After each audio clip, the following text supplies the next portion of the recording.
નમસ્કાર, આપ જોઈ રહ્યા છો નેશન પ્લસ ન્યૂઝ. હું છું આપની સાથે ભગત. સોમનાથ મંદિર નજીકના સમુદ્ર કિનારેથી 72.70 લાખનો અફઘાની ચરસનો જથ્થો એસઓજીએ ઝડપી પાડી વધુ કાર્યવાહી હાથ ધરી છે. સોમનાથ મરીન પોલીસ સ્ટેશન સામેના દરિયા કિનારેથી બિનવારસી ચરસનું પેકેટ આવ્યું છે. એસઓજીએ ચરસના જથ્થા પેકેટને ઝડપી પાડ્યું છે. એસઓજીએ 1 કિલો 442 ગ્રામ ચરસનો જથ્થો જપ્ત કર્યો છે.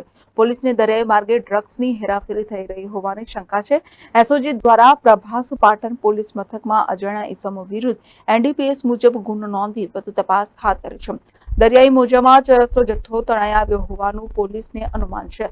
અત્રે ઉલ્લેખનીય છે કે અગાઉ પણ 500 થી વધુ ચરસના પેકેટ સમુદ્ર કિનારેથી મળી આવ્યા હતા, જેની તપાસ હજુ ચાલી રહી છે. Mahesh Dodiya, nation plus news, Gir Somnath.